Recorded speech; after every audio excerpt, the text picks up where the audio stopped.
네. 오늘의 성경 말씀은 이사야서 65장 17절부터 25절 말씀입니다. 이사야서 65장 17절부터 25절 말씀, 구약 1060쪽 즈음에 있습니다.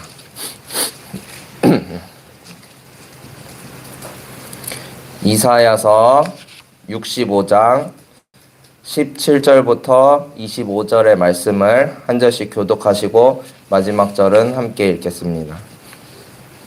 보아라, 내가 새 하늘과 새 땅을 창조할 것이니 이전 것들은 기억되거나 마음에 떠오르거나 하지 않을 것이다.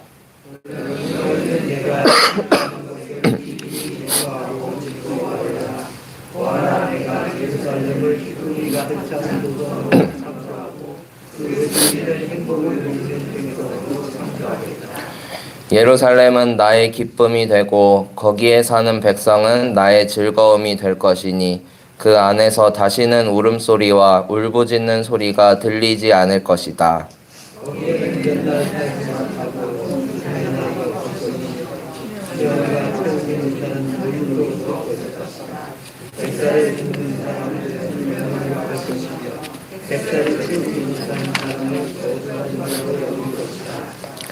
집을 지은 사람들이 자기가 지은 집에 들어가 살 것이며 포도나무를 심은 사람들이 자기가 기른 나무의 열매를 먹을 것이다.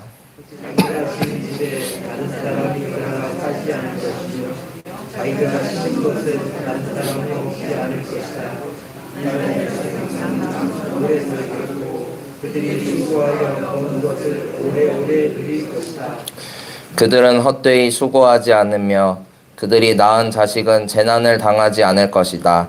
그들은 주님께 복받은 자손이며 그들의 자손도 그들과 같이 복을 받을 것이다.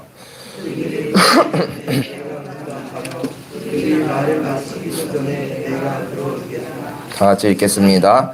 이리와 어린 양이 함께 풀을 먹으며 사자가 소처럼 여물을 먹으며 뱀이 흙을 먹이로 삼을 것이다.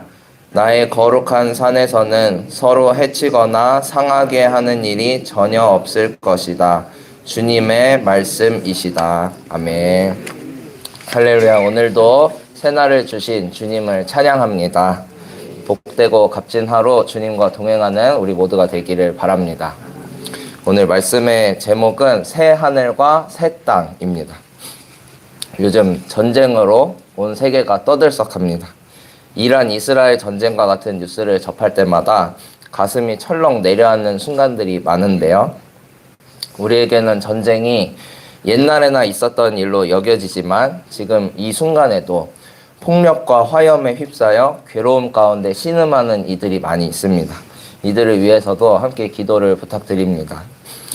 이사야 선지자가 예언하던 이 시기에도 바벨론의 포로로 끌려가는 전쟁 상황을 역사적 배경으로 하고 있습니다. 강대국의 지배를 받아 억압 속에서 시간을 보내야 했던 이스라엘 백성들은 절망의 시간을 보냈습니다. 그들은 자신의 신세를 한탄했고 하나님을 원망했습니다. 하나님께 버림받았다고 생각하는 이들도 많이 있었을 것입니다. 이들에게는 해답이 필요했습니다.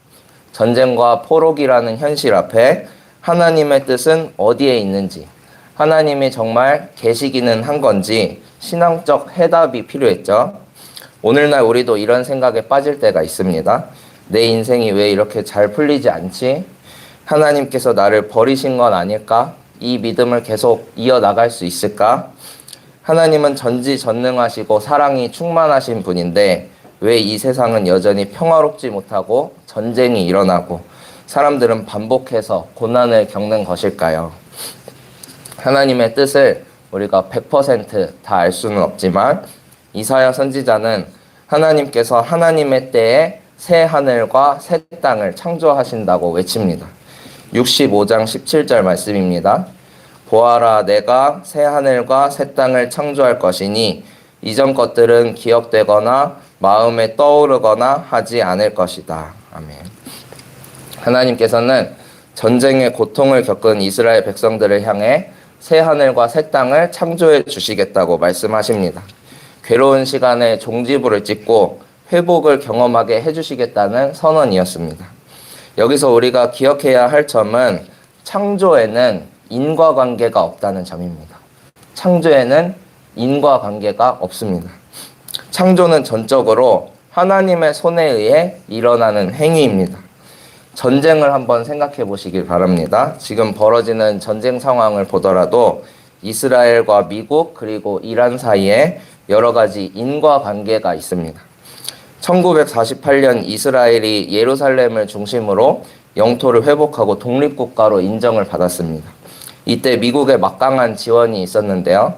잘 아시다시피 미국 사회를 주도하는 세력이 다름 아닌 이스라엘 민족 유대인들이었기 때문입니다. 하지만 원래 잘 살고 있던 중동 사람들 입장에선 인정할 수 없는 일이었습니다.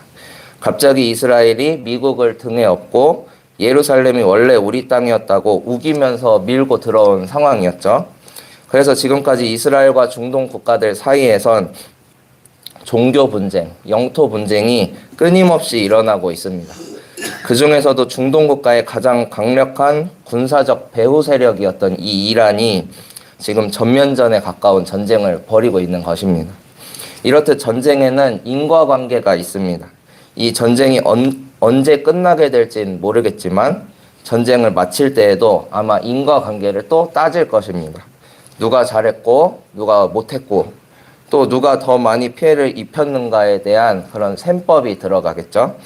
하지만 창조에는 이런 인과관계가 없습니다. 착취와 정복의 역사가 끝나고 완전히 새로운 역사가 시작되는 것입니다.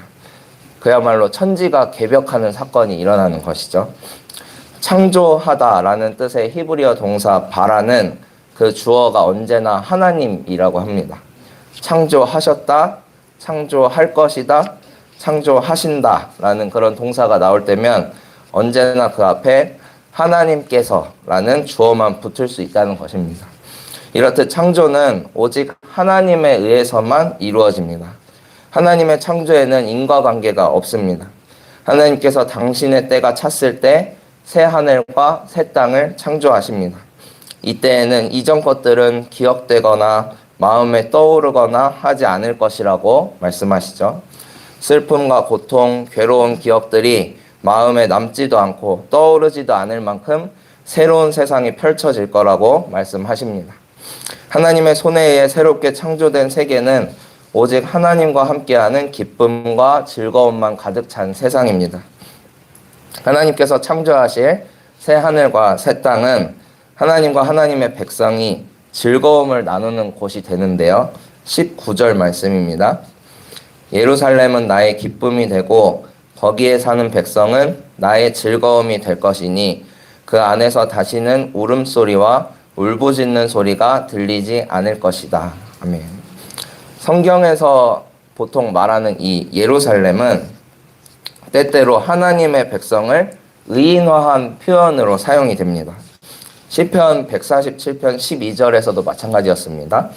예루살렘아 주님께 영광을 돌려라, 시온아 내 하나님을 찬양하여라 하면서 예루살렘을 마치 사람처럼 부릅니다. 그 예루살렘 하나님의 백성들이 하나님께서 새하늘과 새 땅을 창조하신 날이 되면 하나님의 즐거움이 되고 그 안에서 다시는 울음소리와 울부짖는 소리가 들리지 않을 것이라고 예언합니다. 하나님의 백성을 예루살렘이라고 불렀다면 그 복음의 역사를 이어받은 우리에게도 이 말씀은 적용이 됩니다. 하나님께서 우리 삶에 새 하늘과 새 땅을 창조하시는 그때에 우리는 곧 하나님의 즐거움이 되고 다시는 울음소리와 울부짖는 소리가 들리지 않는 기쁨과 자유를 누리게 될 줄로 믿습니다. 하나님의 새 창조에는 불순물이 없습니다. 죄와 욕심, 전쟁과 같은 괴로움도 없는 순전한 세상인데요. 그 사회는 이러한 모습이 될 거라고 이사야 선지자는 그 뒤에 쭉 이야기를 합니다. 그 내용이 20절부터 23절까지 이어지는데요. 먼저 20절입니다. 거기에는 몇 날 살지 못하고 죽는 아이가 없을 것이며 수명을 다 채우지 못하는 노인도 없을 것이다. 100살에 죽는 사람을 젊은이라고 할 것이며 100살을 채우지 못하는 사람을 저주받은 자로 여길 것이다. 아멘. 여러 주석서들 중에 어떤 해석에 의하면 이때 당시 평균 수명이 40세 전후였다고 합니다. 40세 정도. 따라서 100살까지 산다. 이렇게 100살이라고 하면 굉장히 장수하는 것을 뜻합니다. 그런 의미로 20절이 기록되었을 겁니다. 기본적으로 착취와 불법으로 인한 억울한 일들이 일어나지 않는 사회, 또한 모두가 100살을 넘기는 건강하고 장수하는 사회가 될 거라고 예언하고 있습니다. 20절에서 장수의 복을 이야기한다면 21절, 22절에선 일터와 집에 대해서 이야기를 합니다. 집을 지은 사람들이 자기가 지은 집에 들어가 살 것이며 포도나무를 심은 사람들이 자기가 기른 나무에 열매를 먹을 것이다 라고 하는데요.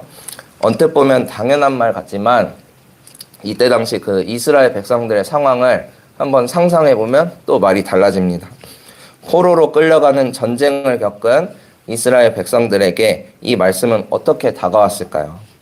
그야말로 천국이 바로 이런 곳일 거라고 생각했을 겁니다.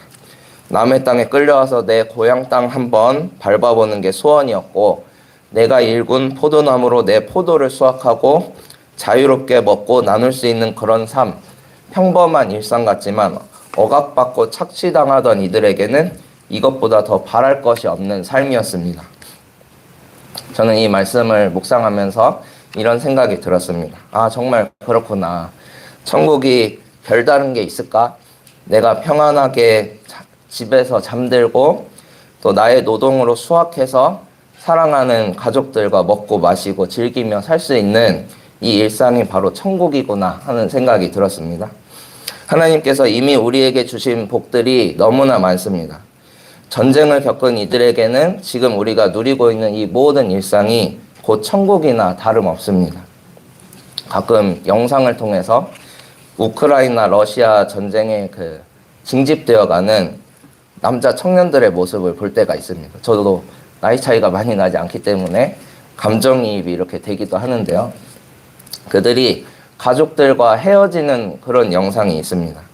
기차 안에서 5살쯤 되어 보이는 그 남자 아들이, 아기가 아빠를 보고 눈물을 삼키고 아빠는 아들을 달래주려고 마지막 기차가 가는 데까지 뛰어가면서 웃어주는 그런 모습이 참 가슴 아프게 느껴졌던 적이 있습니다. 어쩌면 우리는 하나님의 보호 아래 이미 천국의 삶을 살고 있는지도 모르겠습니다. 22절에서도 비슷하게 말합니다. 자기가 지은 집에 다른 사람이 들어가 살지 않을 것이며 자기가 심은 것을 다른 사람이 먹지 않을 것이다. 이스라엘 백성들이 겪어온 그 세월을 반영하는 말씀입니다. 그들은 오랜 시간 여러 제국의 통치를 받으며 고통의 역사를 이어왔습니다. 자기가 지은 집에 자기가 들어가 사는 것이 당연한 것임에도 불구하고 다른 사람이 들어가 살았던 때가 많았던 거죠. 내 고향을 두고 포로로 끌려왔으니 이 표현이 틀린 말도 아닐 겁니다. 하지만 하나님의 새 창조의 날엔 이런 수모도 더 이상 겪지 않을 것이라고 말씀하십니다. 끝으로 23절에선 자녀의 축복을 이야기합니다. 23절을 마무리하면서 사람들이 경험할 수 있는 모든 복에 대해 21절부터 23절까지 다 담아서 말하고 있습니다. 거주지에 대한 복, 그런 것들은 인간에게 누구나 필요한 복이죠. 또한 포도나무를 일구는 일터가 있는 복, 장수하는 복, 자녀들이 받을 복까지 새하늘과 새 땅에는 이런 모든 복들이 넘쳐나는 곳이라고 말씀하십니다. 끝으로 25절과 같이 이리와 어린 양이 함께 풀을 먹으며 사자가 소처럼 여물을 먹으며 라고 말하는데, 이건 무슨 뜻이냐면 위아래 강자와 약자의 경계가 허물어지고 이 땅에 평화만 가득할 거라는 뜻입니다. 이런 세상이 온다면 얼마나 좋을까요? 모든 전쟁과 다툼의 시작이 내가 너 위에 올라서려고 할 때 일어납니다. 내가 너보다 더 가지려고 하고 내가 너보다 더 누리려고 할 때 평화는 깨어지죠. 만약 우리 모두가 그 경계를 허물고 나의 것이 내 것이 되고 나와 내가 눈높이를 맞추며 살아갈 수 있다면 정말로 세상이 행복해질 겁니다. 하나님께서 새롭게 창조하시는 그날에는 그렇게 될 거라고 말씀하십니다. 나의 거룩한 산에서는 서로 해치거나 상하게 하는 일이 전혀 없을 것이다 라고 말씀하십니다.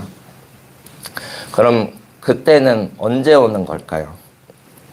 누구나 기대하고 누구나 어서 오기를 바라는 그 새 창조의 순간은 우리가 언제 맞이할 수 있는 걸까요? 이에 대한 해답으로 24절의 말씀을 주셨습니다. 우리 24절의 말씀을 함께 읽어보시겠습니다. 그들이 부르기 전에 내가 응답하며 그들이 말을 마치기도 전에 내가 들어주겠다. 아멘.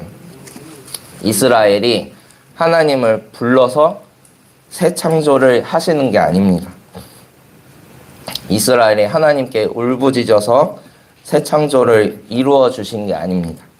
그들이 부르기 전에, 그들이 말을 마치기도 전에 하나님께서 하나님의 때에 이 일을 이루십니다.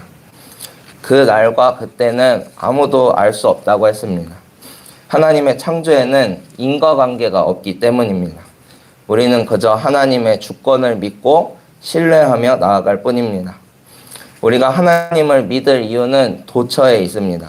하나님의 말씀을 통해 보여주신 역사, 그 말씀이 내 삶에서 발현되어 우리가 경험했던 수많은 은혜의 순간들, 그리고 무엇보다 십자가가 하나님의 사랑을 증명하죠. 우리가 사순절 기간을 보내고 있는데요. 우리를 위해 이 땅에 오신 예수 그리스도의 희생을 기억하면서 또 언젠가 보여주실 새 하늘과 새 땅을 기대하며 나아가는 우리 모두가 되기를 소망합니다. 우리는 그날과 그때를 알 수 없지만 셈법을 따지지 않고 주님 앞에 나아갈 때 주님께서 반드시 기쁨과 즐거움으로 가득 찬 새 하늘과 새 땅을 우리에게도 허락해 주실 줄로 믿습니다. 기도하시겠습니다.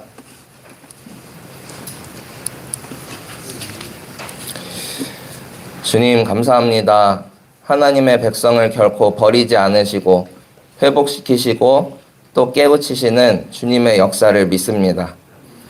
하나님의 백성된 우리에게도 언젠간 새 하늘과 새 땅을 허락하실 줄로 믿습니다. 믿음으로 그날을 소망하며 나아가는 우리 모두가 되게 하여 주옵소서. 때때로 우리의 현실이 전쟁을 겪고 있는 듯한 괴로움에 빠질 때가 있습니다. 주님, 그때마다 주님을 바라보게 하여 주옵소서. 회복시키시고 치유하시는 주님의 손길을 의지하게 하여 주옵소서. 걱정할 것 하나 없는 평안한 상태를 유지하며 살아갈 때도 있습니다. 주님, 그때에도 지혜 주셔서 우리에게 주어진 평범한 일상이 얼마나 소중한 것인지 깨닫게 하여 주옵소서. 사순절기를 보내고 있습니다. 우리를 위해 이 땅에 오신 예수 그리스도의 희생을 기억합니다. 주신 사랑에 감사하며 그 사랑 베풀고 살아가게 하여 주옵소서. 이 기간에 더욱 회개하고 절제하며 경건하게 주님 앞에 나아가는 사순절기가 되게 하여 주옵소서. 이번 주 목요일부터 꿈꾸는 제자학교가 시작됩니다. 준비하는 교역자들에게 지혜 주셔서 진행되는 모든 시간 지치지 않게 하여 주시고 강의하는 교역자들과 수강하는 모든 성도들이 함께 말씀으로 기뻐하는 복된 시간 되게 하여 주옵소서. 금요일부터 교육부 전도 활동이 재개됩니다. 우리에게 주신 사명 받들어 주의 말씀을 따르고자 합니다. 전하는 발걸음마다 인도하여 주시고 이 지역의 많은 이들이 복음을 듣고 주님께로 돌아오게 하여 주옵소서. 이번 주 토요일에는 유아유치부 새봄 성경학교를 진행합니다. 하나님의 슈퍼파워라는 주제로 새봄 성경학교가 진행될 때 우리 아이들이 평생을 이끌어가는 하나님의 힘을 깊이 느끼는 시간 되게 하여 주옵소서. 모든 것 주님께 맡겨드리며 살아계신 예수님의 이름으로 기도합니다. 아멘. 하늘에 계신 우리 아버지여, 이름이 거룩히 여김을 받으시오며 나라가 임하시오며 뜻이 하늘에서 이루어진 것 같이 땅에서도 이루어지이다. 오늘 우리에게 일용할 양식을 주시옵고 우리가 우리에게 죄 지은 자를 사하여 준 것 같이 우리 죄를 사하여 주시옵고 우리를 시험에 들게 하지 마시옵고 다만 악에서 구하시옵소서. 나라와 권세와 영광이 아버지께 영원히 있사옵나이다. 아멘.